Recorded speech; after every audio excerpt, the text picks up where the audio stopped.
கர்த்தர் இயேசு கிறிஸ்துவின் நேற்று நாமத்தினாலே உங்கள் அனைவருக்கும் என் அன்பின் வாழ்த்துதலை நான் தெரிவித்துக் கொள்கிறேன். இன்றைக்கு நாம் தியானிக்க போகிற வேத வசனம் யாக்கோபு எழுதின நிருபம் 4ஆம் அதிகாரம் அதனுடைய 6ஆம் வசனத்தை நம்ம பார்க்கும்போது, அவர் அதிகமான கிருபையை அளிக்கிறாரே, ஆதலால் தேவன் பெருமை உள்ளவர்களுக்கு எதிர்த்து நிற்கிறார், தாழ்மை உள்ளவர்களுக்கோ கிருபை அளிக்கிறார் என்று சொல்லி இருக்கிறது என்று சொல்லப்பட்டிருக்கிறது. ஆண்டவர் கிருபை அளிக்கிற தேவன், ஆனால் அவர் ஒரு காரியத்தை செய்கிறார், பெருமை உள்ளவர்களுக்கு கர்த்தர் எதிர்த்து நிற்கிறார் என்று சொல்லி வேதம் முழுவதும் நம்ம பார்க்கும்போது ஒரே ஒரு காரியத்துக்கு தான் கர்த்தர் எதிர்த்து நிற்கிறார் என்று பார்க்கிறோம். மற்ற எந்த காரியத்துக்கும் அவர் எதிர்த்து நிற்பதை நம்ம பார்க்கவில்லை. ஆனால் பெருமை உள்ளவர்களுக்கு கர்த்தர் எதிர்த்து நிற்கிறார் என்று வேதம் சொல்கிறது. இன்றைக்கும் நம்முடைய வாழ்க்கையில யோசித்து பார்ப்போம், நம்ம எப்படி நடந்து கொண்டிருக்கோம். நம்முடைய வாழ்க்கையில ஒரு சில காரியங்கள் இருப்பதனால நம்ம மற்றவர்களுக்கு முன்பாக பெருமையாக நடந்து கொண்டு இருக்கிறோமா? அப்படிப்பட்ட பெருமை நமக்கு இருக்கும் என்று சொன்னால் இன்றைக்கு தேவ சமூகத்தில் நம்மை தாழ்த்தி ஒப்பு கொடுப்போம். ஏன்னா பெருமை நம்முடைய வாழ்க்கையில இருக்கும்போது கர்த்தர் நமக்கு ஒரு எதிரியாக மாறிவிடுகிறவராய் பார்க்கிறோம். மற்ற எல்லா இடத்திலும் அவர் எல்லாருக்கும் இரக்கம் செய்கிற தேவன், ஆனால் பெருமை உள்ளவர்களுக்கு கர்த்தர் எதிர்த்து நிற்கிறார் என்று சொல்லப்படுகிறது. அதற்கு அர்த்தம் என்ன? எதிர்த்து நிற்க யார் எதிர்த்து நிற்பார்? ஒரு சத்துரு தான் நமக்கு எதிரியாய் நிற்க முடியும். அதனால கர்த்தர் நமக்கு எதிரியாய் மாறி விடுகிறார். அதனால் அந்த பெருமை மனமேட்டிமை உள்ளவன் எவனும் கர்த்தருக்கு அருவருப்பானவன் என்று வேதம் சொல்கிறது. நம்முடைய வாழ்க்கையில் அந்த மனமேட்டிமை இருக்கும் என்று சொன்னால் தேவனுடைய பார்வையில நம்ம அருவருப்பானவர்களாய் நம்ம காணப்படுகிறோம். வேதத்துல ஒரு 3 பேரை குறித்து நம்ம பார்க்கிறோம். அவருடைய வாழ்க்கையில் அந்த மனமேட்டிமையின் நிமித்தம் அவர்கள் எந்த காரியத்திற்குள்ள கடந்து போனார்கள் என்று சொல்லி நம்ம பார்க்கலாம். வேத புஸ்தகத்துல நம்ம பார்க்கிறோம், தானியேலின் புஸ்தகம் 4ஆம் அதிகாரம் 30-31 வசனத்தை நீங்க பார்க்கும்போது அங்கே நேபுகாத் நேச்சாரை குறித்து சொல்லப்பட்டு இருக்கிறது. அதில் 29ஆம் வசனத்திலிருந்து நீங்கள் வாசிப்பீர்கள் என்று சொன்னால், 12 மாதம் சென்ற பின்பு ராஜா பாபிலோன் ராஜ்யத்தின் அரண்மனையின் மேல் விழாவிக் கொண்டிருக்கும் போது, இது என் வல்லமையின் பராக்கிரமத்தினாலே என் மகிமை பிரதாபத்துக்கு என்று ராஜ்யத்துக்கு அரண்மனையாக நான் கட்டின மகா பாபிலோன் அல்லவா என்று சொன்னான்.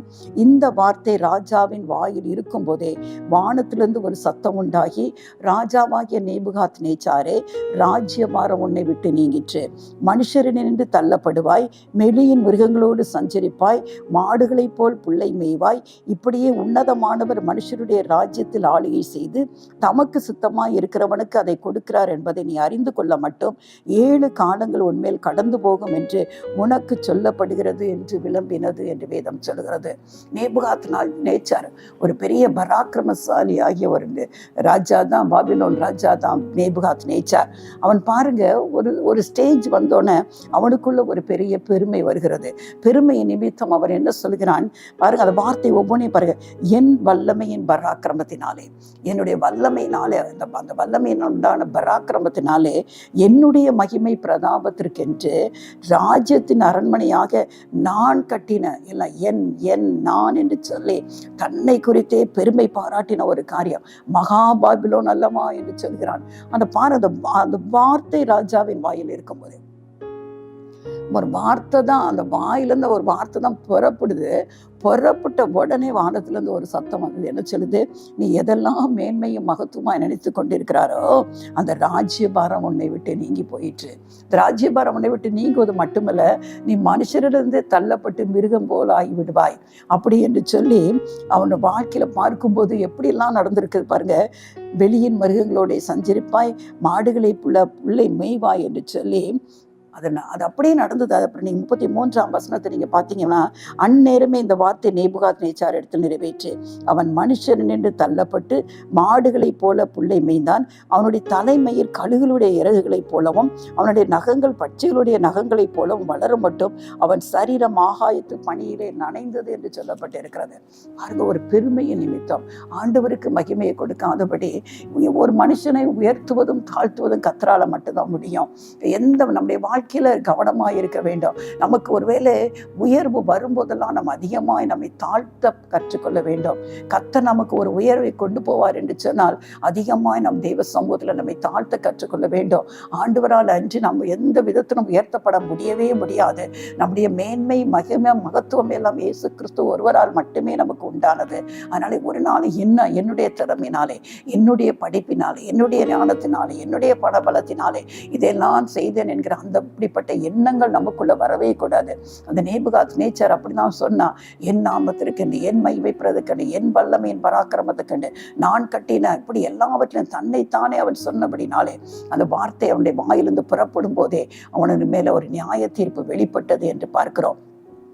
பாருங்க, அந்த 34ஆம் வசனத்துல, அந்த தானியேலின் புஸ்தகம் 4ஆம் அதிகாரம் 34ஆம் வசனத்துல அவன் சொல்கிறான், அந்த நாட்கள் சென்ற பின்பு நேபுகாத்நேச்சாரனாகிய நான் என் கண்களை வானத்துக்கு ஏறெடுத்தேன், என் புத்தி எனக்கு திரும்பி வந்தது.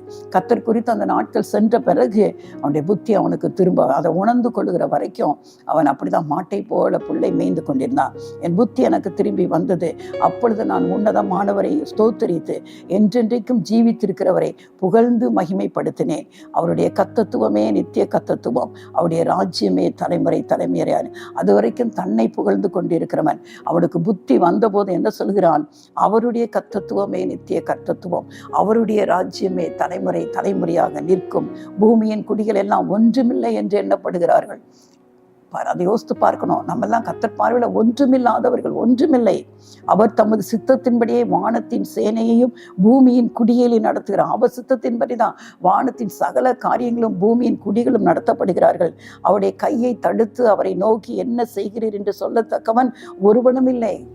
ஒரு புறஜாதியானாகிய ஒரு ராஜா தன்னுடைய வாழ்க்கையில அனுபவித்த இந்த வேதனைகளின் மத்தியில் அவனுக்கு புத்தி திரும்பி வந்தபோது அவன் கர்த்தர் யார் என்பதை அறிந்து கொண்டு அவரை குறித்து சொன்னான். அவர் செய்வதை தடுப்பவன் நான், அவருடைய கையை தடுத்து நிறுத்தி என்ன செய்கிறீர் என்று சொல்லத்தக்கவன் யார் என்று சொல்கிறான்.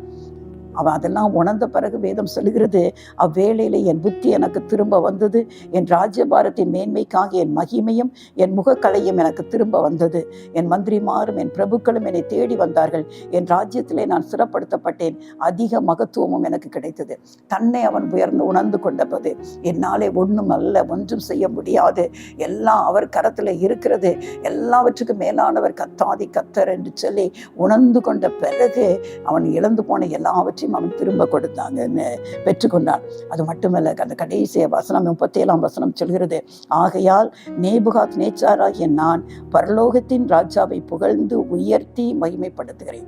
இப்போ என்ன செய்றான்? தன்னை மகிமைப்படுத்தினவன் இன்னைக்கு ராஜாதி ராஜாவாகிய ஆண்டவராகிய இயேசு கிறிஸ்துவை அவன் புகழ்ந்து மகிமைப்படுத்துகிறான். அவருடைய கிரியையிலெல்லாம் சத்தியமும் அவருடைய வழிகள் நியாயமுமானவைகள், அகந்தையாய் நடக்கிறவர்களை தாழ்த்த அவராலே ஆகும் என்று எழுதினான். புரிந்து கொண்டான். அகந்தையாய் நடத்துகிறவர்களை தாழ்த்த அவராலே ஆகும். இன்றைக்கு ஒருவேளை நம்முடைய வாழ்க்கையில அகந்தை என்கிற குணம் இருக்கிறதா? பெருமை என்கிற குணம் இருக்கிறதா? எப்படி இந்த புறஜாதி மதத்தனாகிய இந்த ராஜா, பாபிலோன் ராஜாவாகிய நேபுகாத்நேச்சார் தான் கடந்து வந்த, தனக்கு அளிக்கப்பட்ட அந்த நியாய தீர்ப்பின் வழியாய் அவன் கடந்து போன பிறகுதான் அவன் உணர்ந்து கொள்கிறான், ஒருவர் மட்டுமே உயர்ந்தவர், அவருடைய ராஜ்யம் மட்டுமே உயர்ந்தது, அவர் கர்த்தத்துவம் மட்டுமே நித்திய கர்த்தத்துவம் என்று உணர்ந்து கொண்டு அவனுடைய புத்தி அவனுக்கு திரும்பி வந்த பிறகு அவன் தன்னை மேன்மைப்படுத்தாமல் தன்னை படைத்த சிருஷ்டிகராகிய தேவாதி தேவனை அவன் மகிமைப்படுத்த ஆரம்பிக்கிறான். அவன் அறிந்து கொண்ட ஒரு பெரிய பாடம், அகந்தையாய் நடக்கிறவர்களை தாழ்த்து அவராலே எவ்வளவு நீங்க உயர்வான நிலையில இருக்கலாம், எவ்வளவு அந்தஸ்து படைத்தவர்களாய் இருக்கலாம், எவ்வளவு செல்வந்தர்களாய் கூட நீங்கள் இருக்கலாம், ஆனால் உங்க காரியத்தை நீங்க மேன்மைப்படுத்தி எல்லாம் என்னால் உண்டானது என்று சொல்லி அப்படிப்பட்ட நிலைமைக்கு நீங்கள் தள்ளப்படுவீர்கள் என்று சொன்னால், உங்கள் வாயில எப்பொழுதும் அப்படிப்பட்ட பெருமையான வார்த்தைகள் இருக்கும் என்று சொன்னால், இது உங்களுக்கு இன்னைக்கு ஒரு எச்சரிப்பாய் இருக்கிறது. அகந்தையாய் நடக்கிறவர்களை தாழ்த்த அவராலே ஆகும். அதனால் எப்பொழுதும் அவருடைய பலத்த கரத்துக்குள்ள நம்ம அடங்கி இருப்போம்.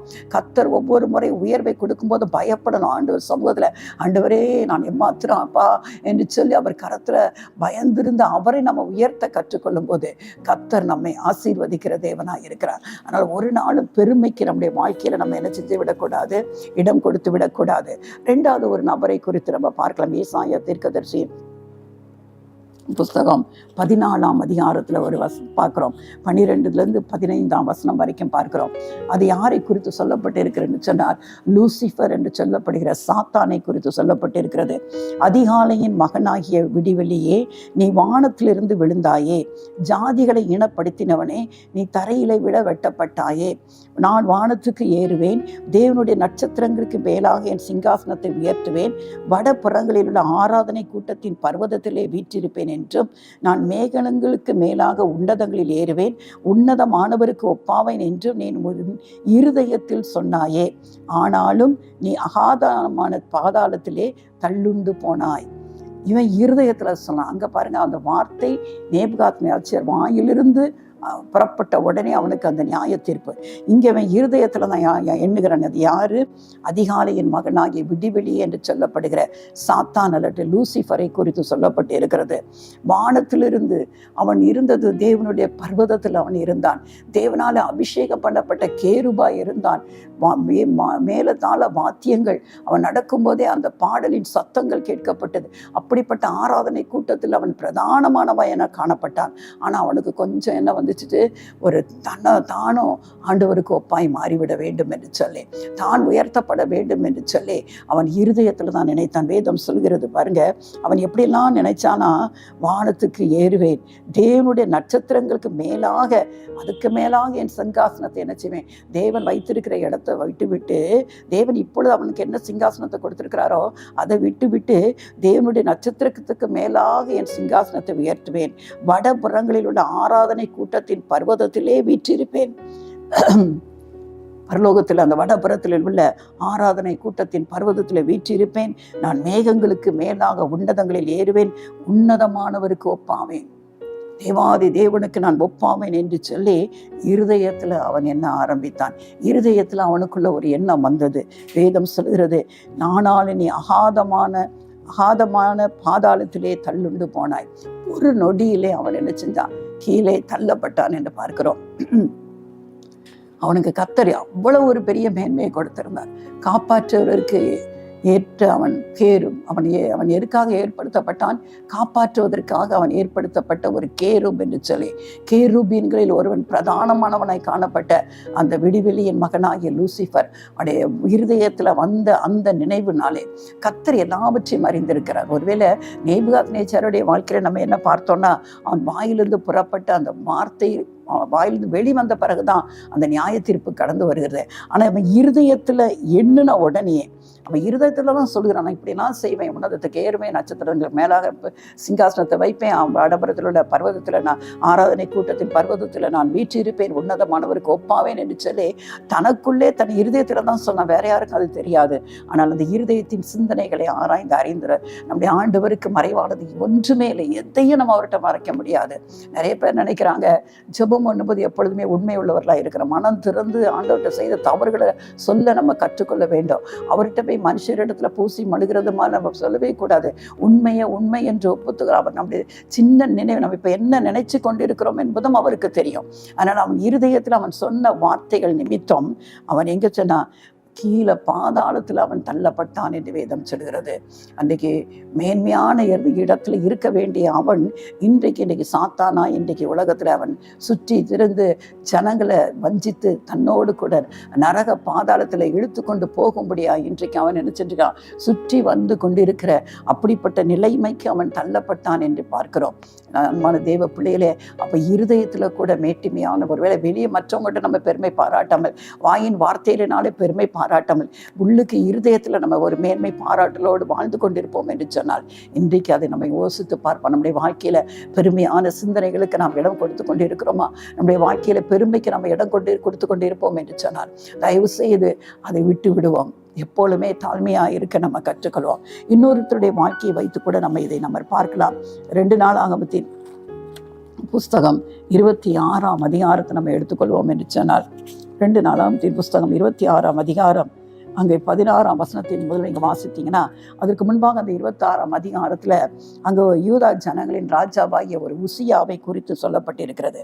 அவன் அந்த 26ஆம் அதிகாரம் 5ஆம் வசனத்தை நீங்கள் பார்ப்பீங்கன்னா, அவன் கர்த்தரை தேடின நாட்களில் தேவன் அவன் காரியங்களை வாய்க்க செய்தார். உசியா ஒரு 16 வயசுல என்ன செய்யறான், ராஜாவாய் மாறி விழுகிறான்.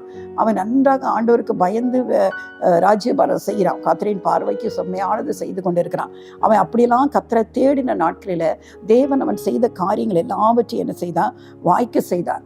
எல்லா சத்துருக்களையும் அழித்து போடுவதற்கு அந்த 7ஆம் வசனத்தை பார்ப்பீங்க என்று சொன்னார். பெலிஸ்தர், குர்பாகலே குடியிருக்கிற அரேபியர், மெகூனியர் எல்லாவற்றையும் வெல்லுவதற்கு தேவன் அவனுக்கு துணை நின்றார் என்று வேதம் சொல்கிறது. அதுக்கு அடுத்த வசனத்தை பார்த்தீங்கன்னா, அவனுடைய கீர்த்தி எகிப்தின் எல்லை மட்டும் எட்டினது, அவன் மிகவும் பலன் கொண்டான். அவன் கர்த்தரை தேடினபடினால அவனுடைய வாழ்க்கையில கர்த்தர் அவனுக்கு துணையாக நிற்கிறாரு. அவன் செய்கிற காரியங்களை கர்த்தர் வாய்க்க செய்கிறாரு. அவன் மிகவும் பலன் உள்ளவனாய் அவன் மாறி விடுகிறான். இப்படியாய் அவனுடைய வாழ்க்கையில எல்லாவற்றிலும் அவன் ஒரு மேன்மையாய் வாழ்ந்து கொண்டிருக்கிறான். ஆனால் திடீரென்று பாருங்க, அவனுடைய வாழ்க்கையில அந்த 15ஆம் அதிகாரத்துக்கு பிறகு நீங்க வசனத்துக்கு பிறகு நீங்க பார்ப்பீங்கள் என்று சொன்னால், அப்படியே அவன் கீர்த்தி வெகு தூரம் பரம்பிற்று. அவன் பலப்படும் மட்டும் ஆச்சரியமாய் அவனுக்கு அனுகூலம் உண்டாயிற்று. அவனுக்கு எல்லா காரியத்திலும் ஒரு அனுகூலம் உண்டாயிற்று என்று வேதம் சொல்கிறது. ஆனால் அதுக்கு பிறகு அவனுடைய அழிவு ஆரம்பமாகிறது நம்ம பார்க்கிறோம். அவன் பலப்பட்ட போது தனக்கு கேடுண்டாக மட்டும் அவனுடைய மனம் மேட்டிமை ஆகி, நன்றாக கர்த்தர் அவனை ஆசீர்வதித்திருக்கிறார். அவன் செய்கிற காரியங்களை வாய்க்க செய்கிறார். கர்த்தர் அவனுக்கு துணை நிற்கிறார். அவன் மிகவும் பலன் கொள்கிறான் என்று பார்க்கிறோம். அவனுடைய கீர்த்தி எல்லா புறமும் எட்டினது என்று பாருங்கள். இதெல்லாம் நடக்குது. ஆனால் ஒரு ஸ்டேஜ் வந்த பிறகு, நல்ல ஒரு பலன் அவனுக்கு வந்த பிறகு அவன் என்ன செய்யறான்? தனக்கு அவன் வேதம் அழகா சொல்லி, தனக்கு கேடுண்டாகும் மட்டும் அவனுடைய மனம் மேட்டிமை வந்துடுவிடுது. இன்றைக்கு நிறைய பேர் தாழ்மையாக இருக்கும்போது, சிறுமையில் இருக்கும்போது என்ன செய்வாங்க? ஆண்டவரை அதிகமாக தேடுவார்கள். கர்த்தருடைய கிருபையினாலே அவர்கள் ஆசீர்வதிக்கப்பட்டு நல்ல ஒரு இடத்திற்கு அவர்கள் வரும்போது என்ன செஞ்சிருது? மனம் மேட்டிமை. அவங்களுக்கு என்ன வந்துடுது தெரியுமா? எல்லாம் தான் சொந்த பலத்தினாலே, தன் சொந்த சம்பாத்தியத்தினால தான் நான் இந்த நிலையில் இருக்கிறேன் என்கிற ஒரு நிலை அவர்களுக்கு வந்து விடுகிறது. அதனால தான் அங்கே பாருங்க, அவனுடைய மனம் மேட்டிமையாகி தன் தேவனாகிய கர்த்தருக்கு விரோதமாக என்ன செய்கிறான்? மீறுதல் செய்ய ஆரம்பிக்கிறான். அப்படி என்ன மீறுதல் செய்தான் என்று சொன்னால், தூப பீடத்தின் மேல் தூபம் காட்ட கர்த்தருடைய ஆலயத்திற்கு பிரவேசித்தான். துணிகரமாய் ஒரு காரியத்தை செய்கிறான். ஒருவேளை பழைய ஏற்பாட்டு காலத்துல பார்க்கிற எருசலேம் தேவாலயத்துல தூபம் காட்டுவது யாருக்கு உரியது? ஆரோனின் குமாரனாகிய ஆசாரியர்களுக்கு உரியது. ஆனா இந்த ராஜாவுக்கும் அதுக்கும் சம்பந்தமே கிடையாது. ஆனா அவன் என்ன செய்யறான்? அவனுடைய வாழ்க்கையில மனம் மேட்டிமை வந்ததுனால அவன் தேவனுக்கு விரோதமாய் மீறுதல் செய்து என்ன செய்யறான்? தேவனுடைய ஆலயத்துக்கு பிரவேசித்து தேவனுடைய தூப பீடத்தின் மேல் தூபம் காட்டுவதற்கு அவன் போகிறான் என்று பார்க்கிறோம். அப்பவும் அவங்க எல்லாரும் சொல்கிறாங்க, அங்குள்ள அந்த 17-18 பாருங்க. ஆசாரணியாக அசரியாவும் அவனோட கூட கர்த்தரின் ஆசாரியரான பராக்கிரமசாலிகளாகிய 80 பேரும் அவன் பிறகே உட்பிரவேசித்து ராஜாவாகிய உசியாவோடு எதிர்த்து நிற்கிறாங்க. உசியாவே, கர்த்தருக்கு தூபம் காட்டுகிறது உமக்கு அடுத்ததல்ல. தூபம் காட்டுகிறது பரிசுத்தமாக்கப்பட்ட ஆரோனின் குமாரராகிய ஆசாரியருக்கே அடுக்கும். பரிசுத்த ஸ்தலத்தை விட்டு வெளியே போம். மீறுதல் செய்தீர். இது தேவனாகிய கர்த்தராலே உமக்கு மேன்மையாக லபியாது என்கிறார். அவனுக்கு எதிர்த்து நின்று சொல்றாங்க, இதை செய்யாதீங்க, இதை செய்யக்கூடாது. தூபம் காட்டுகிறது ஆசாரியருக்கு மட்டும்தான் உரியது. நீங்க இதை செய்யக்கூடாது. நீங்க மீறுதல் செய்கிறீங்க. அதனால நீங்க செய்தீங்களா உங்களுக்கு லாபமாய் அமையாது என்று சொல்லி எச்சரிக்கிறார்கள். ஆனா 19ஆம் வசனம் பாருங்க, அது ஒரு மனம் மேட்டிமை வந்தோன்னே ஒரு மனுஷன் எப்படியெல்லாம் மாறி விடுகிறான். அப்பொழுது உசியா கோபம் கொண்டான். அவன் தூப கலசத்தை தன் கையிலே பிடித்து ஆசாரியரோட கோபமாய் பேசுகிற போது, ஆசாரியருக்கு முன்பாக கர்த்தருடைய ஆலயத்திலே தூப பீடத்தின் முன் நிற்கிற அவனுடைய நெற்றியிலே குஷ்டரோகம் தோன்றிட்டு இருந்துச்சான். அப்புறம் சொன்னவனுக்கு அவனுக்கு அவ்வளவு கோபம் வருகிறது. கோபம் கொண்டு என்ன செய்யறான்? தூப கலசத்தை கையில பிடிச்சிட்டு ஆசாரியர்கிட்ட போய் கோபமா பேசுகிறான். அவன் இப்படி பேசும்போதே கர்த்தருடைய ஆலயத்துல தூப பீடத்தின் முன்ன நின்று கொண்டிருக்கிறான். அவனுக்கு மேல அவன் நெற்றியில என்ன செய்து குஷ்டரோகம் வந்து விடுகிறது பாருங்க. உடனடியாக அவனுக்கு ஒரு சாபம் அங்கே வருகிறது. உடனே அதை பார்க்குறாங்க சகரியாவும் மற்ற ஆசாரியர்களும் பார்த்து, இதோ அவன் தன் நெற்றியிலே குஷ்டரோகம் பிடித்தவன் என்று கண்டு அவனை தீவிரமாய் அங்கே இருந்து வெளிப்பட பண்ணினார்கள். கர்த்தர் தன்னை அடித்ததினால் அவன் தானும் வெளியே போக தீவிரப்பட்டான். அவனுக்கு தெரிந்து போயிட்டு, இப்போ கர்த்தர் நம்ம செய்த காரியத்துக்காக கர்த்தர் நம்மை அடித்திருக்கிறார். அதனால்தான் குஷ்டரோகம். ஏன்னா பழைய ஏற்பாட்டு காலத்துல நீங்க பார்ப்பீர்கள், குஷ்டரோகிகள் ஜனங்களோடு இருக்க முடியாது. அவர்கள் தனித்து விடப்படுவார்கள். தனித்து அவாந்தரமாய் அவர்கள் இருப்பாங்க. அவங்க கையில ஒரு சங்கிலி அந்த பெல் மாதிரி இருக்கும். மற்றவர்கள் வந்து பக்கத்தில் வந்தாலே அவர்கள் குஷ்டரோகத்தை கொடுத்து அவன் அந்த யோசையை அவர்கள் எழுப்ப வேண்டும். அது மாதிரி அவங்க அந்த மற்ற மக்களோடு அவர்கள் இருக்க முடியாது. அதனால் அவன் தானே வெளியே போக தீவிரப்பட்டான். ராஜாவாகிய உசியா தன் மரண நாள் மட்டும் குஷ்டரோகியாக இருந்து கர்த்தருடைய ஆலயத்துக்கு புறம்பாக்கப்பட்டபடினால் ஒரு தனித்த வீட்டிலே குஷ்டரோகியாக வாசம் பண்ணினான். பாருங்க, எவ்வளவு மேன்மை கர்த்தர் அவனுக்கு கொடுத்தினார், எவ்வளவாய் கர்த்தர் அவனுக்கு அனுகூலமாய் இருந்தார். கடைசியில் பாருங்க, அவனுடைய உள்ள மனம் மேட்டிமை அடைந்ததுனால கர்த்தருக்கு விரோதமாய் மீறுதல் செய்ய ஆரம்பித்தான். எவ்வளவோ ஆசாரிகள் எச்சரித்த பின்பும் அவனுக்கு கோபம்தான் வந்ததே ஒழிய அவன் அதை தன்னை தாழ்த்தி ஐயோ நான் செய்தது தவறு என்று அவன் ஒத்துக்கொள்ளவே இல்லை. அதனால உடனடியாக ஒரு தண்டனையை பெறுகிறான். குஷ்டரோகி அந்த ராஜாங்கிற பதவியிலிருந்து அவன் தள்ளப்படுகிறான். அவன் மரணம் அடையும் நாள் மட்டுமே தனித்து ஒரு வீட்டிலே அவன் வாசம் பண்ணினான் என்று வேதம் சொல்கிறது. அந்த மனம் மேட்டுமே பாருங்க. வேதம் எவ்வளவு திட்டமாக சொல்கிறது பாருங்க. பெருமை உள்ளவர்களுக்கு கர்த்தர் எதிர்த்து நிற்கிறார். நாம் பார்த்த அந்த 3 பேருடைய வாழ்க்கையிலும் பாருங்க, அவர்கள் செய்த பெருமையை நிமித்தம், அவர்களுக்குள்ள உண்டான ஒரு பெருமையை நிமித்தம் அவர்கள் எவ்வளவு பெரிய மேன்மை இழந்து போனார்கள். உசியா அந்த ராஜ்ய பாரத்தை அவன் இழந்து போகிறத பார்க்கிறோம். அது மட்டுமல்ல, அவன் சாகிற நாள் மட்டும் தனித்து வாசம் பண்ணினான். அது மட்டும் இல்லை, கர்த்தரால காப்பாற்றுவதற்கு ஏதுவாக அபிஷேகம் பண்ணப்பட்ட கேருப் என்று சொல்லப்பட்ட விடிவெளியின் மகனாகிய லூசிஃபர், சாத்தான் என்று சொல்லப்படுகிறவன் என்ன பண்ணுகிறான்? அவன் இருதயத்தில் என்ன நான் உன்னதமானவருக்கு நான் ஒப்பாவேன் என்று சொல்லி அவனுக்குள்ள ஒரு பெருமையான எண்ணம் இருதயத்தில் தான் வந்தது. இருதயத்தில் வந்த உடனே என்ன செய்யறான்? அவனுக்கு என்ன நடந்தது? அவன் அகாதானமான பாதாளத்தில் அவன் தள்ளப்பட்டான். தேவனுடைய பிரசனத்தில் இருக்க வேண்டியவன், தேவனுடைய அந்த ஆராதனை கூட்டத்தில் வீற்றிருக்க வேண்டியவன், இன்றைக்கு அவன் கீழே தள்ளப்பட்டான் என்று வேதம் சொல்கிறது. நேபுகாத் நேச்சாரை குறித்து நம்ம பார்த்தோம். அவன் நான் என் மகிமைக்கென்று என் வல்லமையின் பராக்கிரமத்துக்கென்று நான் கட்டின மகா பாபிலோன் அல்லவா என்று சொல்லி தன்னுடைய பராக்கிரமத்தை வல்லமையை குறித்து அவன் வாயிலிருந்து வார்த்தை வெளிப்பட்டவுடனே அவன் மனுஷரின் என்று கீழே தள்ளப்பட்டான் என்று வேதம் சொல்கிறது.